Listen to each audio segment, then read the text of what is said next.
আসসালামু আলাইকুম। আশা করছি সকলেই ভালো আছেন, সুস্থ আছেন। আলহামদুলিল্লাহ আমিও ভালো আছি। দুঃখিত যে একটু লেট হয়ে গেল, আসলে পেজে ফ্রি ক্লাস নিচ্ছিলাম, শেষ করতে একটু দেরি হয়ে গেছে, আপনাদের কষ্ট দিলাম। তো যারা যুক্ত আছেন একটু জানান তো কথা লেখাটা ক্লিয়ার কিনা। যদি ক্লিয়ার থাকে শুরু করি। আজকে পড়াবো অনুপাত সমানুপাত পর্ব 2।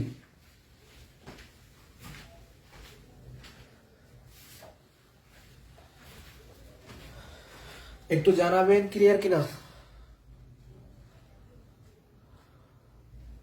কি পাটিগণিত কি সহজ না কঠিন? পাটিগণিত সবচেয়ে সহজ।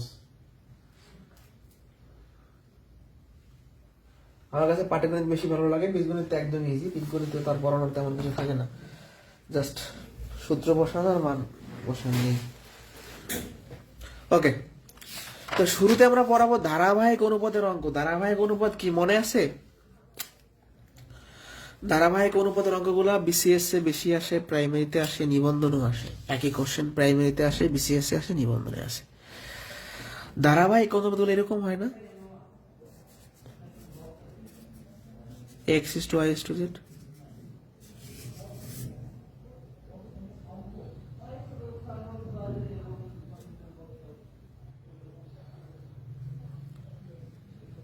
ঠিক আছে, তাহলে এরা হচ্ছে এরকম থাকলে আমরা কি বলি? ধারাবাহিক অনুপাত। এই অঙ্কগুলো দেখবো। তো দেখেন বলা আছে ক ইস টু খ সমান 4:7, খ ইস টু গ সমান 10:7 হলে ক ইস টু খ ইস টু গ কত? তো এর আগে আমরা প্রশ্নগুলা এক নিয়মে শিখে এসেছি, সেখানে টেকনিক দেখাইছিলাম। আজকে আমরা হাঁটু ভাঙা দয়ের নিয়মে করবো। হাঁটু ভাঙা দ এভাবে করে। তো এই জন্য প্রথমে প্রথম অনুপাতটা লিখবো,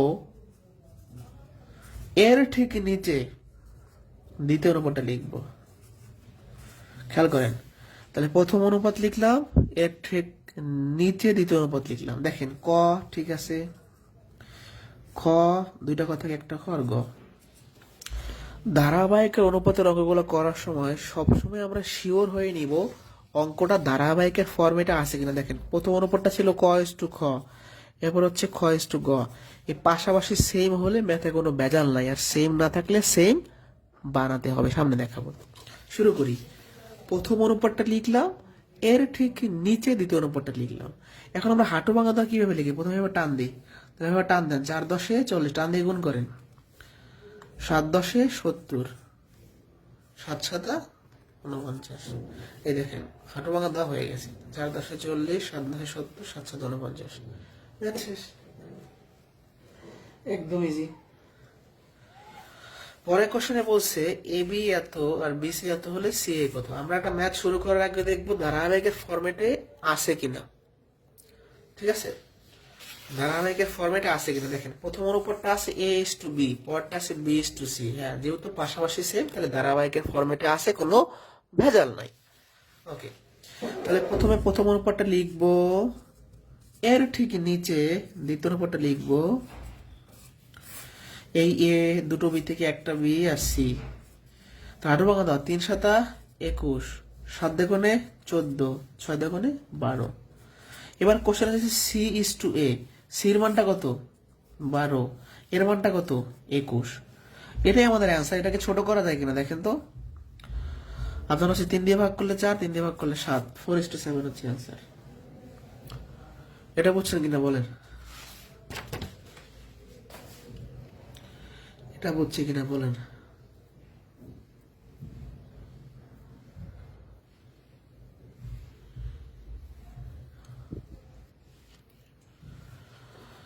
আশা করি বুঝতে পারছেন। এখন দাদা ভাই, অনেক সময় ধারাবাহিকের ফরম্যাটে দেয়া থাকে না। দেখেন এই ম্যাথটায় কি দেওয়া আছে, বলছে ক ইস টু খ আর ক ইস টু গ। এটা কি ধারাবাহিকের ফরম্যাটে ভাই আছে? ধারাবাহিকের ফরম্যাটে নেই, কারণ পাশাপাশি সেম না। তাহলে পাশাপাশি সেম করার জন্য কি করতে পারি? এটাকে ব্যস্ত অনুপাত করে দেন। এটাকে লেখা যায় খ ইস টু ক। যখন আমি এই অনুপাতটাকে ব্যস্ত অনুপাত করে দিলাম, তখন পাশাপাশি কিন্তু সেম হয়ে গেছে। তাহলে দেখেন ধারাবাহিকের ফরম্যাটে না থাকলে বানাইতে হবে। এই অনুপাতটাকে আমরা উল্টে লিখতে পারি খ ইস টু ক, তাহলে 4:5 হবে। অর্থাৎ এই সম্পূর্ণ অনুপাতকে আমরা ব্যস্ত অনুপাত করছি। কেন করছি? ধারাবাহিকের ফর্মেটে বানানোর জন্য এটাকে যখন ব্যস্ত অনুপাত করছি হয়ে গেছে খ ইস টু ক, আর পরেরটা যেরকম আছে সেরকম থাকবে, তাহলে পাশাপাশি সেম যেহেতু ধারাবাহিক হয়ে গেল। এর ঠিক নিচে ক ইস টু গ, অর্থাৎ ধারাবাহিক ছিল না, পাশাপাশি সেম ছিল না, আমরা এইটাকে উল্টাইয়া সেম বানাইছি। তাহলে খ, দুইটা ক থেকে একটা ক আর গ। এবার হাঁটু বাগান অ্যাপ্লাই করেন। 4 ছক 24, 5 ছক 30, 5 পাঁচা 25। এবার কোশ্চেনের চাওয়াটা কি? গ ইস টু খ, তার মানে আপনার গ কত? গ হচ্ছে 25 আর খ হচ্ছে প্রথমটা 24। এই এটা খ, এটা ক, এটা গ। তো এটাও কিন্তু প্রাইমারিতে আসছিল, এরকম প্রশ্ন আবার আসতে পারে। তাহলে যদি এরকম ধারাবাহিকের মতো না দেওয়া থাকে, প্রথমটাকে ব্যস্ত অনুপাত করে নেবেন, তাহলেই হবে। এতক্ষণ যে ম্যাথ দেখেছি সেখানে দুটো অনুপাত ছিল, এখন আমরা তিনটা অনুপাতের ম্যাথ দেখব। তিনটা অনুপাতের ম্যাথ একটু নর্মাল নিয়মে করলে বড় হয়। আমি একটা টেকনিক বা একটা নিয়ম দেখাই দিব গেমস এর মতো, আমরা সবাই পাজলস গেমস খেলছি, সবাই এরকম গেমস এর মতো একটা টেকনিক দেখাই দিব। A is to B, B is to C, C is to D, তিনটা আছে। তিনটা থাকলে কি করবেন দেখেন। প্রথমে আছে এ ইস টু বি, পরে আছে বি ইস টু সি, এরপরে আছে হচ্ছে আপনার সি ইস টু ডি। তাহলে এখানে এ ঠিক থাকলো, এই দুটো বি থেকে একটা বি লেখা যায়, এই দুটো সি থেকে একটা সি লেখা যায়, আর ডি থাকে। অর্থাৎ আমরা কি করলাম, এই তিনটা অনুপাত থেকে একটা ধারাবাহিক অনুপাত বানাই ফেললাম। নিয়মটা কি? আমরা মান বসাবো, জাস্ট প্রথম অনুপাতের মান বসাবো। প্রথম এর মান কত? 3, বির মান হলো 4। এই লাইনে আর কিছু বসানো যাবে না, একটা অনুপাত বসানোর পর এই লাইনে কিছু বসানো যাবে না। এবার দ্বিতীয় অনুপাতের মান বসাবো, বির মান হচ্ছে 5, তাহলে বির নিচে 5, এর ঠিক সোজা একটা অনুপাত সবসময় সোজাসুজি বসাবো। সির মানটা হচ্ছে 6, এই লাইনে আর কিছু বসানো যাবে না। তৃতীয় অনুপাত C is to D, 2 is to 3, তাহলে সির নিচে হবে 2, এর ঠিক সোজা ডির মান 3। দেখেন এখানে একটা ফাঁকা জায়গা আছে, এখানে একটা ফাঁকা জায়গা আছে, এখানে একটা আছে। এই ফাঁকা জায়গাগুলো পরবর্তী বা পূর্ববর্তী সংখ্যা দ্বারা পূর্ণ হবে। এই দুইটা ফাঁকা জায়গার আগে কি আছে? 4, তাহলে এই দুটো 4 হবে। এই ফাঁকা জায়গার আগে আছে 6, 6 হবে। এই দুটো ফাঁকা জায়গার পরে 2 আছে, মানে পাশের সংখ্যা দ্বারা পূর্ণ হবে, এটা 5 দ্বারা পূর্ণ হবে। এবার গুণ করে দেন, 3 × 5 = 15, 15 × 30, 4 × 5 = 20, 20 × 40, 4 × 7 = 24, 24 × 48, 4 × 7 = 24, 3 × 24 = 72। এবার কোশ্চেনে বলছে এ ইস টু বি, তাহলে এর মান কত? 30, বির মান কত? 72। বুঝতে পারছি? কাটাকাটি করলে 10 ইস টু 24, আরো ছোট করা যায়, এটাকে 2 দিয়ে ভাগ করলে 5 ইস টু 12। যারা বুঝি নাই আমি আরেকবার দেখাচ্ছি, দেখেন আরেকবার দেখাচ্ছি, এটা দেখুন। হ্যাঁ, আরেকটা ম্যাথ করাবো, আরেকবার দেখাচ্ছি। তারপর এটা তো বুঝছেন। 3 আর 4 বসান, এর মান 3, বির মান 4, এখানে কিছু লিখবেন না। বিসি, বির মানটা 5, সির মানটা 6, এলে আর কিছু লিখবেন না। সিডি, সির মানটা 2, ডির মানটা 3। এই ফাঁকা জায়গা 4 দ্বারা পূর্ণ হবে, এটা 6 দ্বারা পূর্ণ হবে, এই দুটো 2 দ্বারা পূর্ণ হবে, এটা 5 দ্বারা পূর্ণ। এবার সব গুণ করে দেবেন।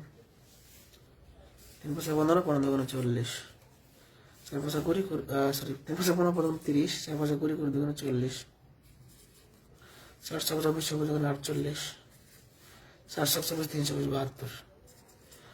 এখন আপনার চাইছে কি এ ইস টু ডি, তাহলে এর অনুপাত কত আসছে? 30, আর ডির অনুপাত কত আসছে? 72। যদি ভাগ করেন 5 আর 12। এটা আরো একটা নিয়ম আছে, দেখাই দিব। বেশি নিয়ম শিখলে তো প্যাচ লাগবে। এটা আর একটা ফিশ নিয়ম আছে, ফিশ টেকনিক, সেটাও দেখাই দিই।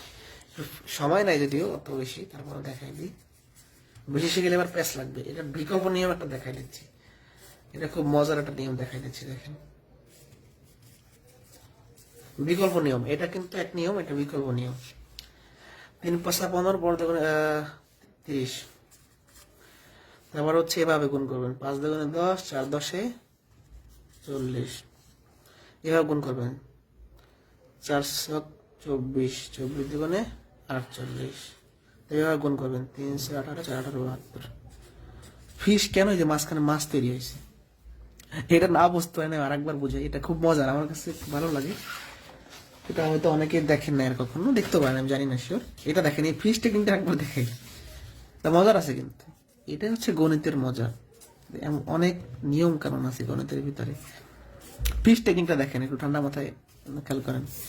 সোজা টান দেন, সোজা 3×5=30। এবার এরকম যাবেন, এই দুটো গুণ করবেন, 5×10, 4×10 40। এবার এরকম ঘুরে আসবেন, 4×7 = 24, 24×2 = 48।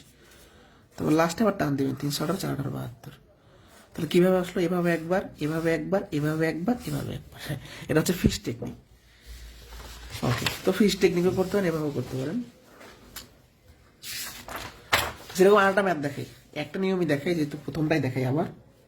প্রথম অনুপাত আছে A:B, পরে আছে B:C, এরপরে আছে C:D। তাহলে এ ঠিক থাকলো, এই দুইটা বি থেকে একটা বি, এই দুইটা সি থেকে একটা সি, আর নিচে থাকলো ডি, লাস্টে থাকলো ডি। এবার মান বসাবো 2 3, এই যে এর মান 2, বির মান 3, এই লাইনের কিছু বসাবো না। বির মান কত? 4 5, আর বির মান হচ্ছে বির নিচে 4, এর ঠিক সোজা সির মান 5, সির মান 10, ডির মান 14, তাহলে 10 আর 14। এখানে দুটো ফাঁকা জায়গা আছে, এরা কি দ্বারা পূর্ণ হবে? পাশের সংখ্যা দ্বারা পূর্ণ হবে, 3 দ্বারা। এখানে ফাঁকা জায়গাটা 5 দ্বারা, এই ফাঁকা জায়গাটা 4 দ্বারা, এই ফাঁকা জায়গা হলো 10 দ্বারা। 4 দুগুণে 8, 8×10 = 80। এবার গুণ করবেন, 3×12, 12×10 120, 3×15, 15×10 150, 5×70 70 70 210। এবার হচ্ছে কি A:D, এর মান হচ্ছে 80, ডির মান হচ্ছে 210, 8:21। এই পর্যন্ত বুঝছেন কিনা বলেন? আর ফিশ টেকনিকে করলে হয়ে যাবে।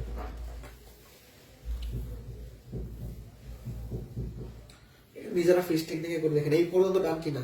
এমন একটা আসে না, তার শিখে রাখেন। এটা কিন্তু খুব বেশি যে পরীক্ষায় আসছে তা নয়, এটা ব্যাংকের পরীক্ষা বেশি আসে, তারপরে আসতে পারে, আসতে পারে বিদায় করাই দিলাম। কখন কোনটা আসে এটা বলা খুব টাফ। একবার অবশ্য প্রাইমারিতে আসছিল আগের কোশ্চেনটা।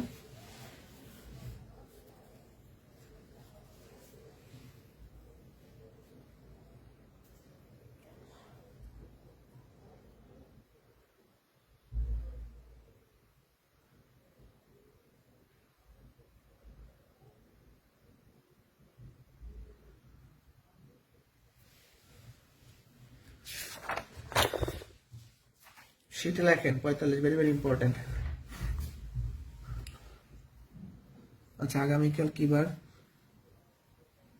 আগামীকাল হচ্ছে আপনাদের একটু মিটিং করার কথা। আগামীকাল হচ্ছে মঙ্গলবার নাকি? সময়ই হয় না, একটা মিটিং আপনাদের হবে। এখন সময়টা যে কখন দেবো, রাত নেক্সট শুক্রবারে দিই, আমি জানাই দিব। না থাকলে একটু মনে করে দেবেন আমাকে। নেক্সট শুক্রবার একটা মিটিং দিয়ে দিই আমরা।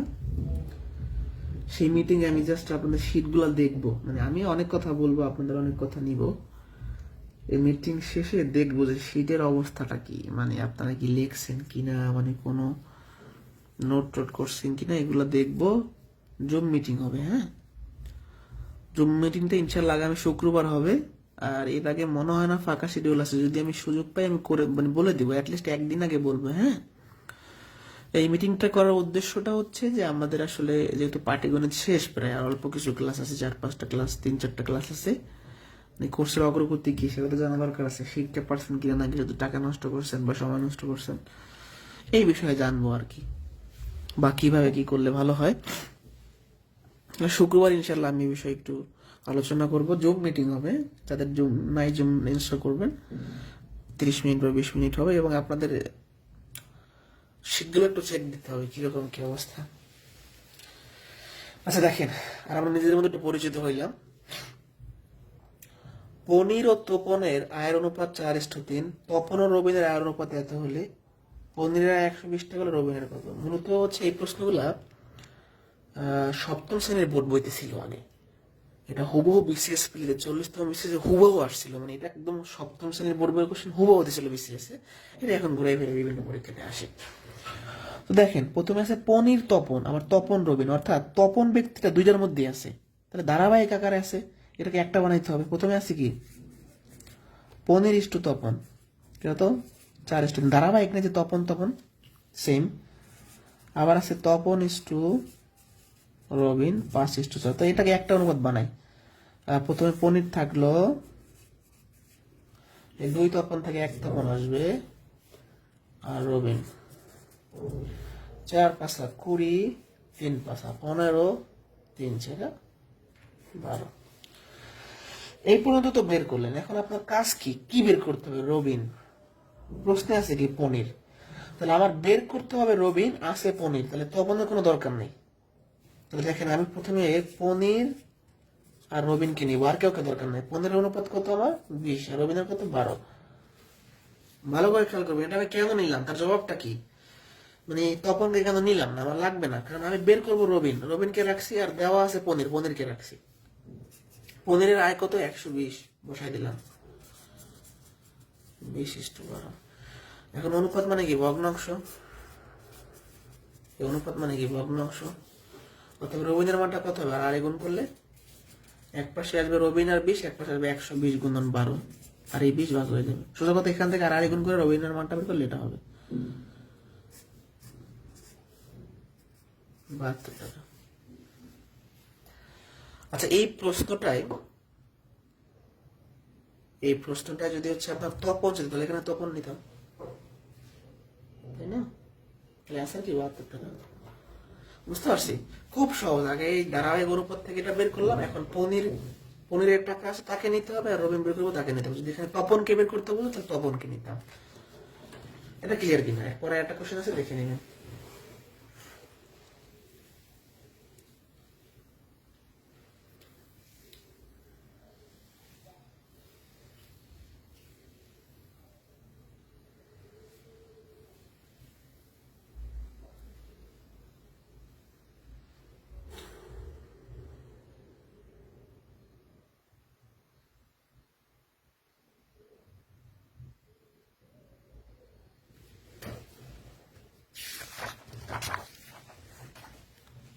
একজন লোক সপ্তাহে 1250 টাকা আয় করেন, 1000 টাকা ব্যয় করেন, তার সঞ্চয়ের সঙ্গে আয়ের অনুপাত। তাহলে সঞ্চয় আর আয়ের অনুপাত আছে। আয় তো আমরা জানি, সঞ্চয়টা জানি না। সঞ্চয়, তাহলে 1250 টাকা ইনকাম করেন, 1000 টাকা খরচ করেন, সঞ্চয় কত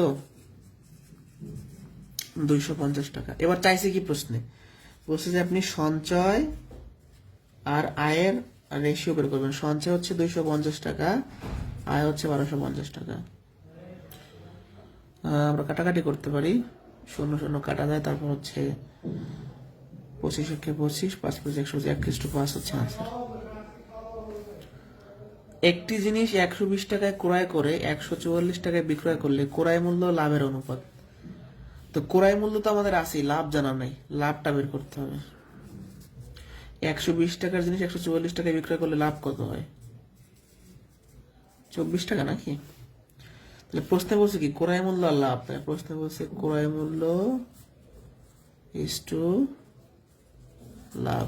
ক্রয় মূল্য কত ভাই 120, লাভ কত ভাই 24। 5 দিয়ে যদি ভাগ করি, আচ্ছা 5 দিয়ে না, 5 দিয়ে তো এটাকে ভাগ যাবে না, একদম ছোট করে ফেলি। আমরা একটা কাজ করি,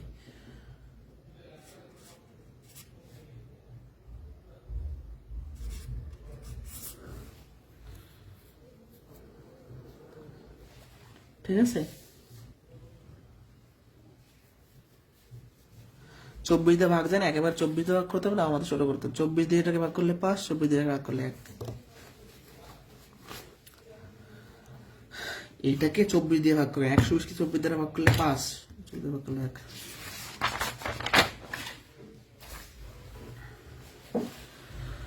একটা রাশি অপর রাশির 64%, তার মানে কি একটা রাশি অপর রাশির 64%, এর মানে হলো অপর রাশি 100 হলে একটা রাশি হবে 64। এই ভাষাটা একটু বোঝেন। 64% মানে কি 64 ভাগ 100, তাহলে একটা রাশি অপর রাশির 100 ভাগের 64, তার মানে কি অপর রাশিটা 100 হলে একটা রাশি হচ্ছে 64 হবে। তাহলে অনুপাত কি 64:100। এটা কিন্তু একদম ইজি প্রশ্ন। 4 দিয়ে ভাগ করলে 16 25, অ্যান্সার শেষ, যারা বুঝি নাই। একটা রাশি অপর রাশির 64%, তার মানে 100 ভাগের 64 ভাগ। তার মানে অপর রাশিটা যদি 100 হয়, একটা রাশি হবে 64, তাহলে 64 এর 100 এর অনুপাতে অ্যান্সার।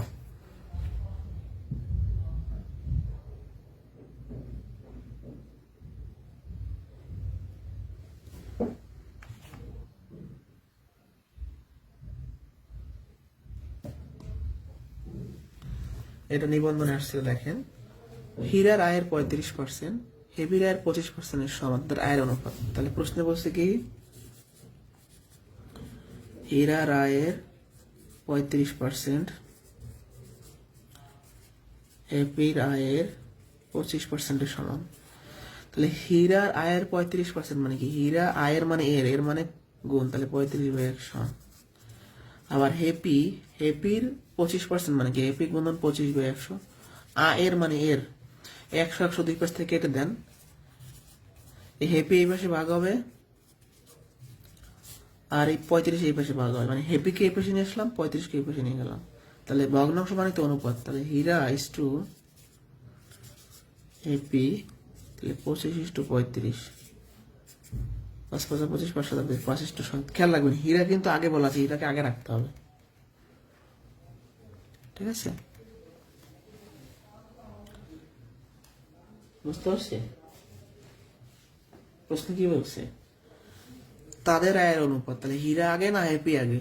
হীরা আগে, তাহলে হীরাকে আগে রাখবেন।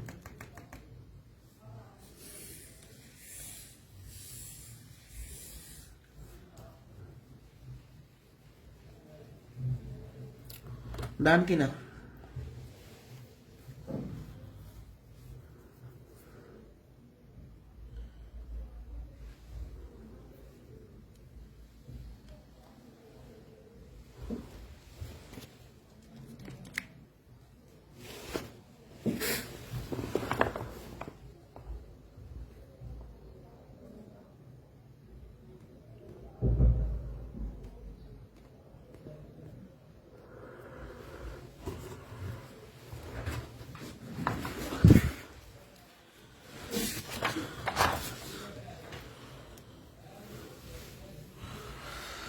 দুধ ও পানির অনুপাতের অঙ্ক দুইটাই ইম্পর্টেন্ট, প্রাইমারি নিবন্ধনে ঘুরে ফিরে আসে। শুধু প্রাইমারি নিবন্ধনে, বিভিন্ন জায়গায় পরীক্ষায় আসে, সহজ জিনিস।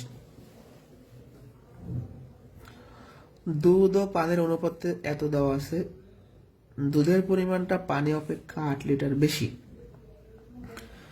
তবে পানির পরিমাণ কত? তো আমরা দুধের পরিমাণটাও জানি না, পানিও জানি না। দুধ ধরলাম 5x, যে দুধের পরিমাণটা হচ্ছে 5x, আর পানি হচ্ছে 1x মানে x। এখন দুধ হচ্ছে পানির থেকে 8 লিটার বেশি, এটা কিভাবে বের করা যায়?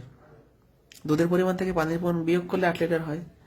আমি যদি বলি যে আপনার বয়স আপনার ভাইয়ের থেকে 5 বছর বেশি, তার মানে কি আপনাদের দুজনের বয়স বিয়োগ করলে বুঝতে পারবো কয় বছর বেশি।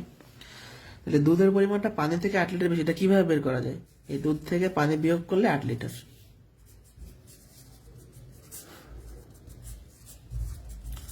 এবার চাইছি কি, পানির মানটা বের হয়ে গেছে।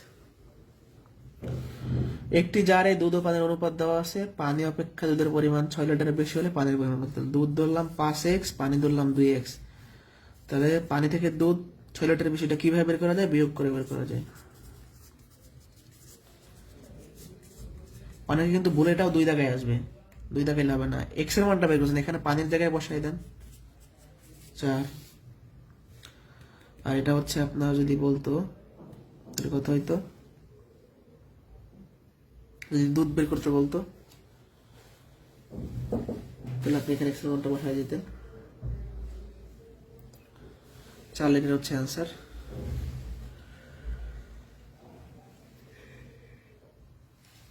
এই যে পানি 4, দুধ হবে 10, তাহলে 6 লিটার বেশি, ঠিক আছে? এই আপনার 51 আর 52 হচ্ছে আপনার খুব সহজ অঙ্ক, কিন্তু পরীক্ষায় আসে বেশি। খুবই সহজ, কিন্তু পরীক্ষায় বেশি আসে। মনে থাকবে?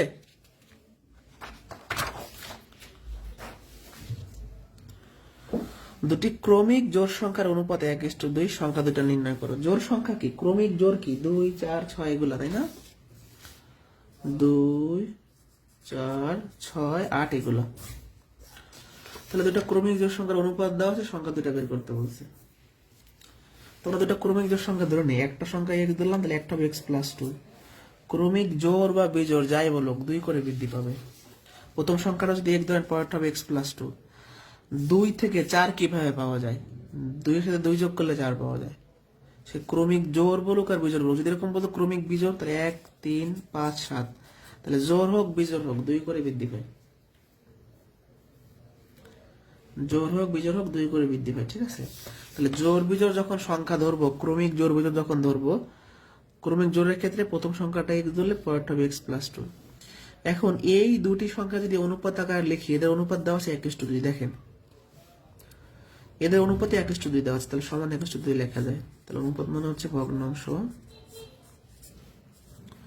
এক পাশে 2x, এক পাশে x প্লাস টু।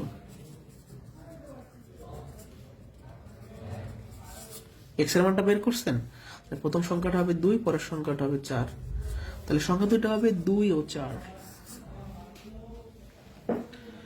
তাহলে অনুপাত অনুযায়ী দুটো ক্রমিক জোড় সংখ্যা ধরে নিলাম, দুটো ক্রমিক জোড় সংখ্যার অনুপাত 1:2 সমান লিখে এক্স এর মানটা বের করে বসাই দিলাম। 53 পর্যন্ত বুঝতে পারছি কিনা আমরা? 53 পর্যন্ত ডান কিনা?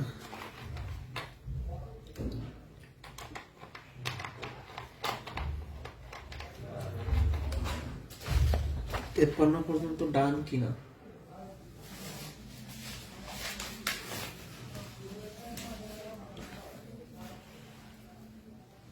বুঝতে পারছি?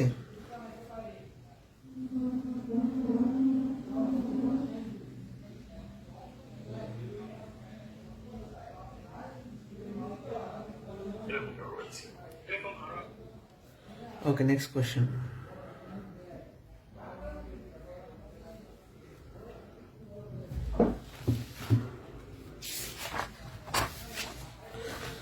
Sheet diagram 54, very very important. 54, very very important.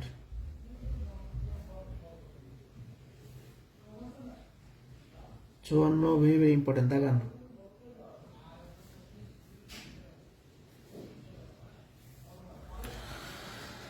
দুইটি সংখ্যার অনুপাত 5:8, উভয়ের সাথে 2 যোগ করলে অনুপাতটি 2:3 হবে। সংখ্যা দুটি কত? তো দেখেন দুইটি সংখ্যার অনুপাত 10, তাহলে অনুপাত অনুযায়ী সংখ্যাগুলো ধরে নিব। প্রথমটা ধরলাম 5x আর পরেরটা ধরলাম 8x, ঠিক আছে? বুঝতে পারছি? এবার খেয়াল করেন, বসে কি উভয়ের সাথে 2 যোগ করতে, তাহলে এর সাথেও 2 যোগ করতে হবে, এর সাথে 2 যোগ করতে হবে। এই নতুন সংখ্যা আমরা যদি অনুপাত আকারে লিখি, এটা সমান হবে 2:3। পুরা ব্যাপারটা ক্লিয়ার করছি আমি। পুরো ব্যাপারটা হচ্ছে অনুপাত অনুযায়ী একটা সংখ্যা ধরলাম 5x, একটা ধরলাম 8x। 5x আর 8x এটা হলো মেইন সংখ্যা। এখন উভয়ের সাথে 2 যোগ করলে নতুন সংখ্যা হবে, এদের অনুপাত হবে 2:3 সমান 2:3। অনুপাত মানে কি? ভগ্নাংশ। অনুপাত মানে কি? ভগ্নাংশ। আর আরে গুণ করেন, এটার সাথে গুণ হবে। 16x 4, 15x 6, 16x থেকে 15 বিয়োগ করলে x, আর 4 এই পাশে বিয়োগ করলে 2, তাহলে x এর মানটা বের করছি। এবার জাস্ট বসাই দিব 10 আর 2 = 16।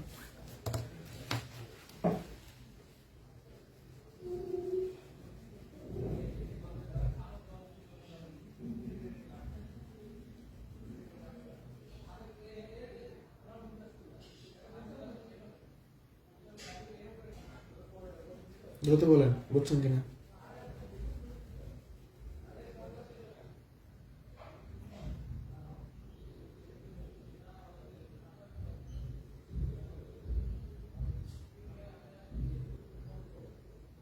Okay, next question.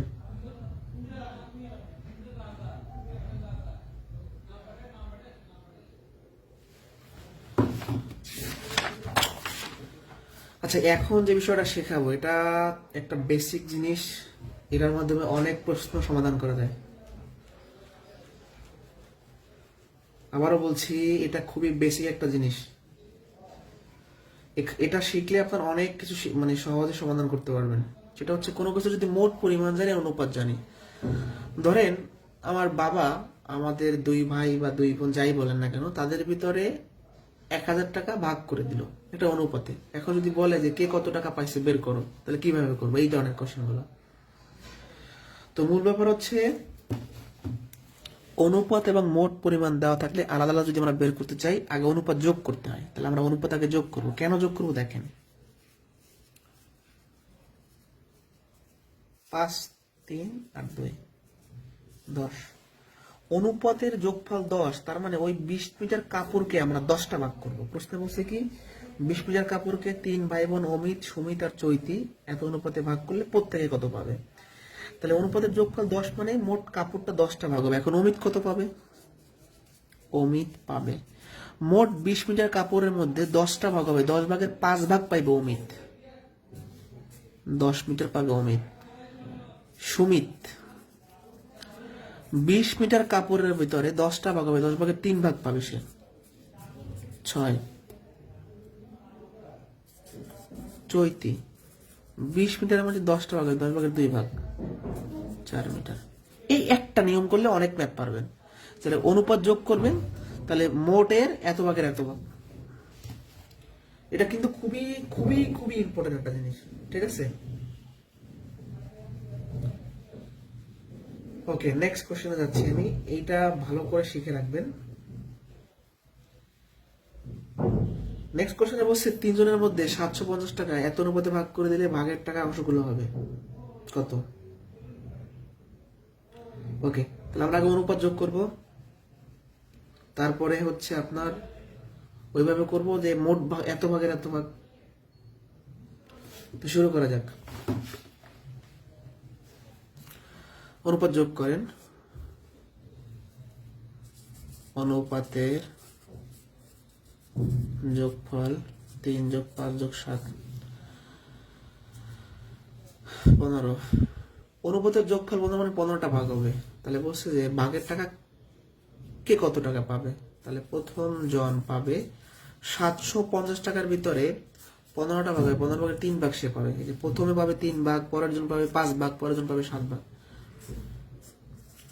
150 টাকা সে পাবে। তারপরে দ্বিতীয় জন পাবে মোট 750 টাকার ভিতরে 15 টাকা, 15 টাকা 5 ভাগ পাবে সে, 250। এবং তৃতীয় জন 750 টাকার ভিতরে 15 টাকা, 15 ভাগের 7 ভাগ পাবে সে, 350। শেষ আনসার, ঠিক আছে? এবার নেক্সট কোশ্চেনে যাই তাহলে।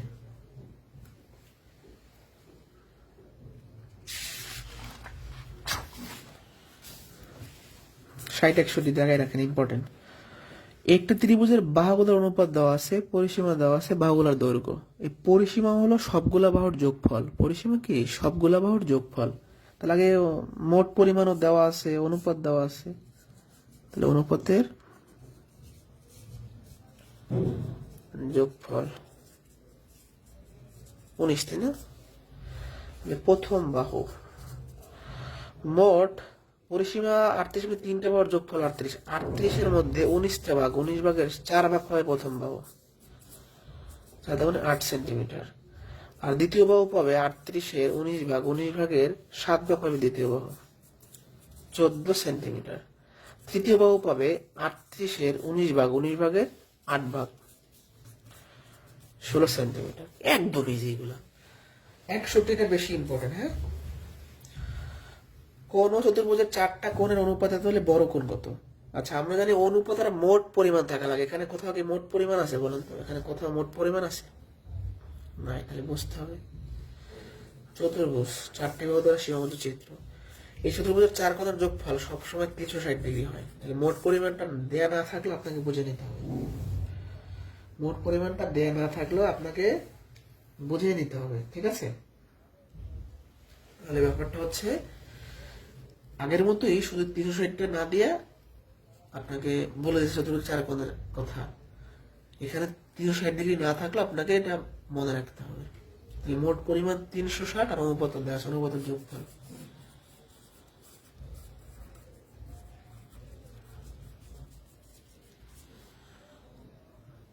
আট তাহলে এখন কি হবে, বৃহত্তম কোণ, আমাদের চারটা কোণ বের করার কোনো প্রয়োজন নাই। এখানে ছোট কোণ বের হবে, দুটো সমান কোণ বের হবে, এটা বড় কোণ, তিনের মাধ্যমে বড় কোণ হবে, মানে যে 3 ভাগ পাইবে। অর্থাৎ বৃহত্তম কোণটা হবে এরকম, 360 ডিগ্রির মধ্যে 8টা ভাগ, 8 ভাগের 3 ভাগ পাবে বড় কোণ, 2 ভাগ পাবে সমান কোণ, আর 1 ভাগ পাবে ছোট কোণ। কাটাকাটি করলে 8 45 কি, হ্যাঁ, আর এটা ভাগ করলে 45, 3 45, 135 ডিগ্রি হচ্ছে আনসার। বুঝতে পারছি?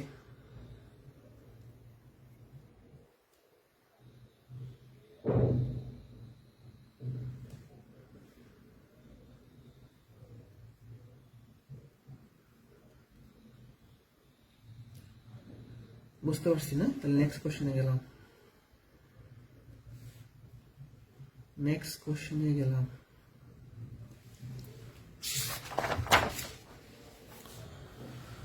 ক খ এর মধ্যে 180টাকে এমন ভাবে ভাগ করে দেওয়া হয় যেন খ ক এর দ্বিগুণ টাকা পায়। মানে অনুপাতটা এখানে দেওয়া নাই, অনুপাত মানে কি একটা অপরটার কত গুণ সেটা প্রকাশ করা, অর্থাৎ অনুপাতটা সরাসরি দেওয়া নাই। তাহলে ক আর ক অনুপাত কত হবে, খ ক এর দ্বিগুণ টাকা পাবে। তার মানে কি, ক যদি 1 টাকা পায় খ হবে 2 টাকা পাবে, ক যদি 50 টাকা পায় খ পাবে 100 টাকা, মানে ক এর দ্বিগুণ পাবে খ। তাহলে অনুপাতটা হবে 1:2। তাহলে আগের মতোই অনুপাতের যোগফল 3। এখন কয়ের টাকা চাইছে, ক পাবে 180-র মধ্যে 3টা ভাগ, 3 ভাগের 1 ভাগ পাইবে ক, 60 টাকা, আর খ পাইবে 120 টাকা। কথা কি ক্লিয়ার আমার?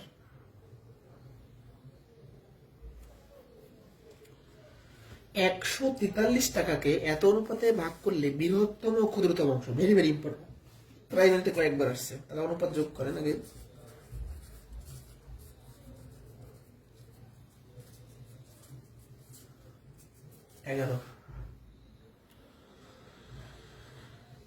এবার ভালো করে একটু খেয়াল করি, 3টা ভাগে বের করা দরকার নেই, বৃহত্তম আর ক্ষুদ্রতম অংশ, আগে ক্ষুদ্রতম অংশ বের করি। ক্ষুদ্রতম 143 টাকার মধ্যে 11টা ভাগ, 11 ভাগের 2 ভাগ পাইবে হচ্ছে ছোট ছোট অংশ, 2 ভাগ। 11 হচ্ছে 121, তাহলে হচ্ছে 2টা 11, 22, হ্যাঁ 13 হয় না, 11 13 মনে হয়, 13, 26 টাকা। বৃহত্তম অংশ কত পাবে, 143 টাকার মধ্যে 11টা ভাগ, 11 ভাগের 5 ভাগ পাবে বড় অংশ। এই মাঝখানটা বের করা দরকার নেই, ছোট আর বড় লাগবে। 65। এখন এই ক্ষুদ্রতম অংশ আর বৃহত্তম অংশের পার্থক্য চাইছে, ডিফারেন্স চাইছে, তাই না? 39 টাকা। এটা প্রাইমারিতে একবার আসছে, ভেরি ভেরি ইম্পর্টেন্ট। এই প্রশ্ন আর কিনা আমাদের অল্প কিছু কোশ্চেন আছে, শেষ হয়ে যাবে, ধৈর্য ধরেন।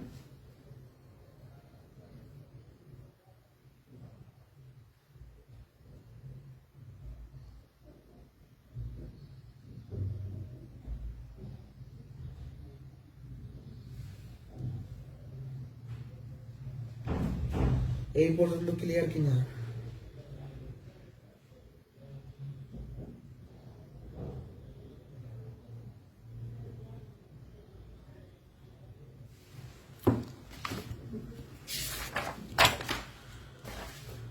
কিছু টাকা লাবিব, সামি ও সিএম এর মধ্যে এত অনুপাতে ভাগ করে দেওয়া হলো, সিএম 180 টাকা পেলে লাবিব ও সামি কত টাকা পাবে?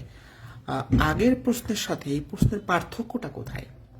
আগের প্রশ্নগুলোয় মোট পরিমাণ থাকতো, যে মোট টাকা ভাগ করতো, আর এখানে শুধু একজনের টাকা দেয়, এটা কিন্তু আলাদা ম্যাথ, বুঝতে হবে। আগের প্রশ্নে মোট টাকা থাকতো, তাই আমরা অনুপাত যোগ করতাম, আর এখানে অনুপাত যোগ করে কিন্তু কিছু করতে পারবো না, মোট টাকা নাই। তাহলে আমি লাবিবের টাকা ধরলাম 5x, সামির ধরলাম 4x, আর সিএম এর ধরলাম 2x। এবার কোশ্চেনে কি বলছে, সিএম হচ্ছে 180 টাকা পাইছে, তাহলে সিএম এর টাকা কোনটা, লাস্টেরটা, এখানে বসাই দিই, এক্স এর মানটা বের করে ফেলি, 90। দেখেন এক্স এর মানটা বের করছে। এখন প্রশ্নে বলছে কি, লাবিব আর সামি কত পাবে, লাবিব পাবে, লাবিবের টাকা হলো 5x, এখানে এক্স এর মানটা বসাবো জাস্ট 90, 450। সামি কত, এটা একদম এই নিয়মটা কিন্তু জরুরি জানা আমাদের। স্বামীর টাকা হচ্ছে স্বামী তো না, হ্যাঁ স্বামীর টাকা হচ্ছে এই যে মাঝখানে 4x, তাহলে 90 টাকা, অর্থাৎ লাবিব পাবে 450 টাকা, স্বামী পাবে 360 টাকা। আরেকবার বোঝাই, মোট কথা এখানে টোটাল টাকাটা দেওয়া নেই, এই জন্য অনুপাত যোগ করে লাভ নেই। লাবিবের টাকা ধরলাম 5x, স্বামী ধরলাম 4x, সিএম ধরলাম 2x। সিএম এর টাকা দেওয়া আছে, সিএম এর টাকা 180, সিএম এর টাকা থেকে এক্স এর মানটা বের করছি, এই এক্স এর মানটা লাবিবের জায়গায় আর স্বামীর জায়গায় বসাই দিছি। বুঝতে পারছি?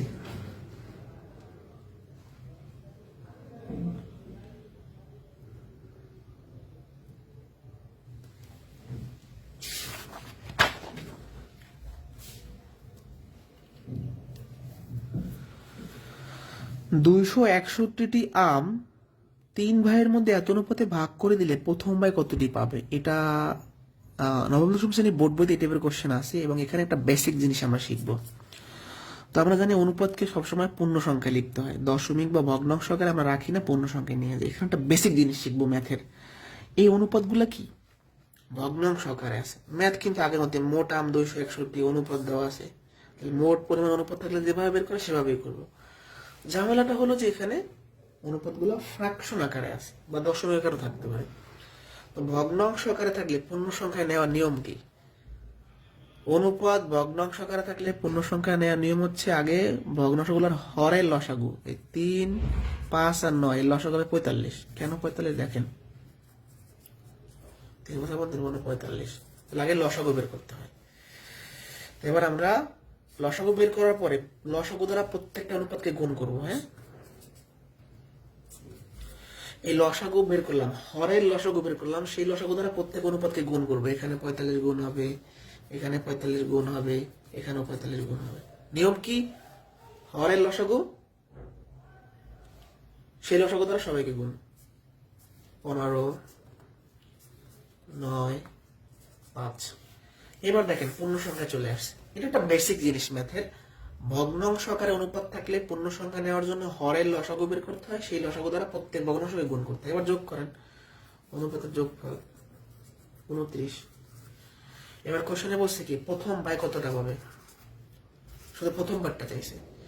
261 আমের মধ্যে 29টা ভাগ, 29 ভাগের 15 ভাগ পাবে প্রথম ভাই, 15 ভাগ। তাহলে 15 ভাগ পাইব হচ্ছে প্রথম ভাই। আমরা যদি 261কে 29 দ্বারা ভাগ করি তাহলে কত হইতে পারে? 9 নং 81। আপনার এখানে ভাগটা কিভাবে মুখোমুখি করা যায়, মানে আমি ভাগের ক্ষেত্রে গুণ চিন্তা করি তাহলে সহজ হয় না? একটু দেখেন 29টাকে ভাগ যায় কিভাবে? 29, 9 29 9 81 এক, আর থাকে হচ্ছে 8, 18, হ্যাঁ ঠিক আছে 9,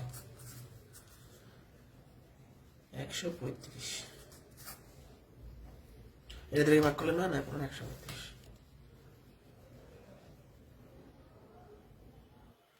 এখানে কি শিখলেন? ভগ্নাংশ থেকে পূর্ণ সংখ্যায় নেওয়া অনুপাতের ক্ষেত্রে। এটা ক্লিয়ার কিনা?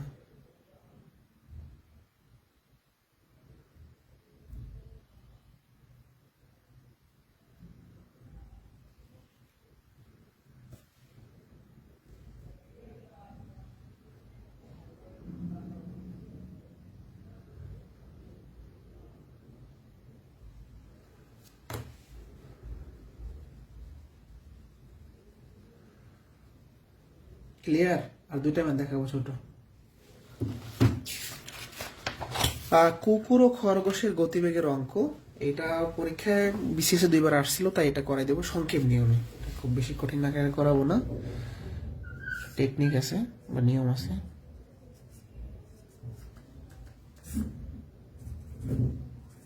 আচ্ছা, কুকুর ও খরগোশের গতিবেগ মূল্য বের করার জন্য কুকুরের যে প্রথম লাভ তাকে কুকুরের যে দ্বিতীয় লাভ তা দ্বারা ভাগ করতে হয়, আর খরগোশের প্রথম লাভ খরগোশের দ্বিতীয় লাভ।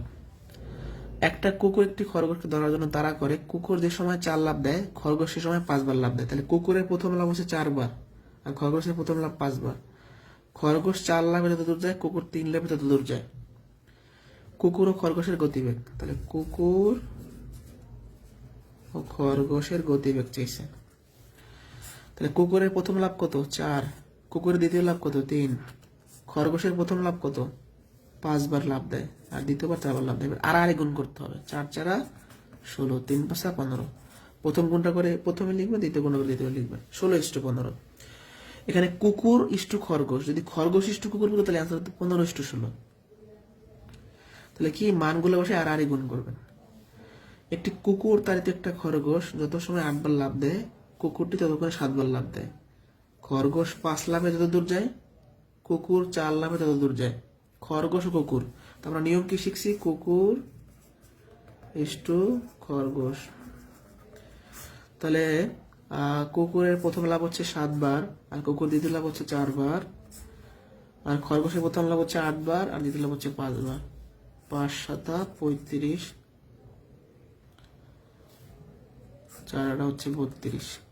এটা কিন্তু অ্যান্সার না, এখানে কিন্তু খরগোশটা আগে বলা আছে, তা আমরা এখন উল্টাই দিব, জাস্ট ব্যস্ত অনুপাত করব। 32:25 হবে অ্যান্সার।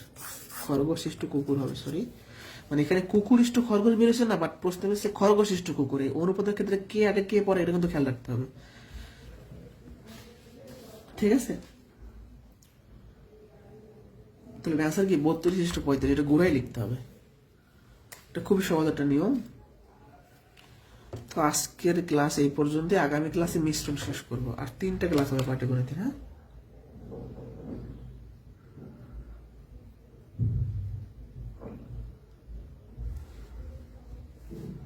বুঝতে পারছি? ক্লিয়ার কিনা? কারো কোনো সমস্যা থাকলে বলতে পারেন, ক্লাসের কোনো ম্যাথ না বুঝলে বলতে পারেন।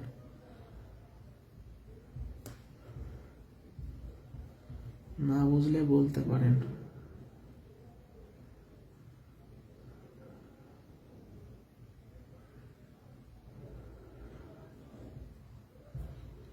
ঠিক আছে,